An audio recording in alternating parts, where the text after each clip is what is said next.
অনেকে চিনে না, বুঝতে পারে না, কিন্তু আমাদের চোখের নাগালেই কিন্তু ওষুধি গাছ কিন্তু করতেছে। আমি যখন প্রথম আনার পরে আমার বন্ধু বান্ধব আমাদের ওখানে দেখছে, দেখার পরে বলে এটা কি জিনিসটা কি। আচ্ছা আচ্ছা। পরে বললাম এটা হইছে ডায়াবেটিক্স একটা চা, এটা তোরাও খাইয়া দেখতে পারো, খুব ভালো শরীরের হাত পাও চাবানি, তারপরে আবার ডায়াবেটিক্স খুব ভালো কাজ করে, তোরা এটা আনতে পারো। ওদেরকে অর্ডার দিয়ে আমি আরো 3 জনকে 3টা আইনা দিছি। তাই নাকি? অর্থাৎ নিজেও খাইছেন আবার বন্ধুদেরকে এনে দিছেন?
আমাদের আয়ুর্বেদিক শাস্ত্রে একটা কথা আছে যে যে মানুষ যে অঞ্চলে জন্মগ্রহণ করেছে তার রোগ ব্যাধির ওষুধ ওই অঞ্চলেই আছে।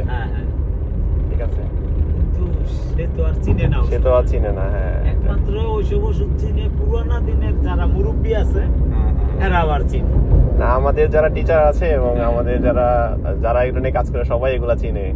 এবং হচ্ছে যখন আমাদের টিচাররা আসে তখন আমাদের কারখানা যখন ভিজিট করে তখন মানে আশপাশে যে কত গাছ, প্রত্যেকটা গাছ ধরে ধরে বলে যে এটা হলো এই কাজে লাগে, এটা এই কাজে লাগে, এটা এই কাজে লাগে। মানে এমন একটা গাছ নাই যেটাকে বলে যে এটা কাজে লাগে না, এভাবে করে।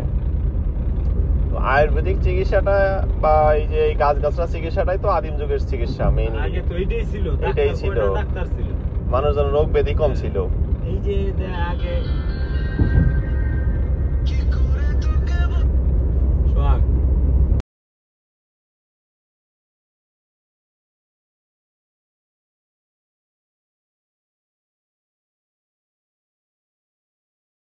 কেমন কাজ করছে? আচ্ছা, ভালো।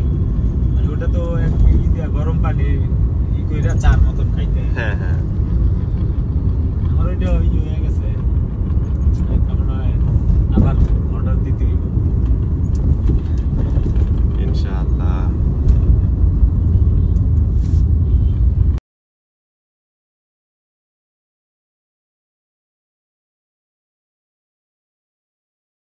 আচ্ছা, ওই জিনিসটা কি?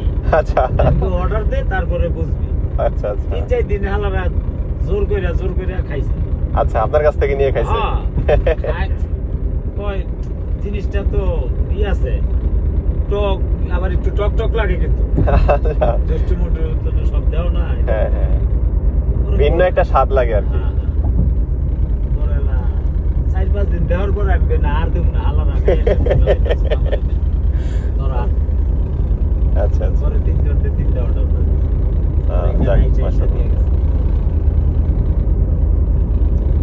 আমার আরেকটাই ঘুরতেছে নিচে নিচে, আমি অর্ডার দে, এই আলাই দেখলেই খালি খায়। আচ্ছা দিমু দিমু ওই অর্ডার দেয় না, খালি আমারটা খাইলো। ও আচ্ছা আচ্ছা আরো ডায়াবেটিস তো, ওর বাড়ি আবার বরিশাল। ও আচ্ছা খালি অর্ডার দিমু দিমু।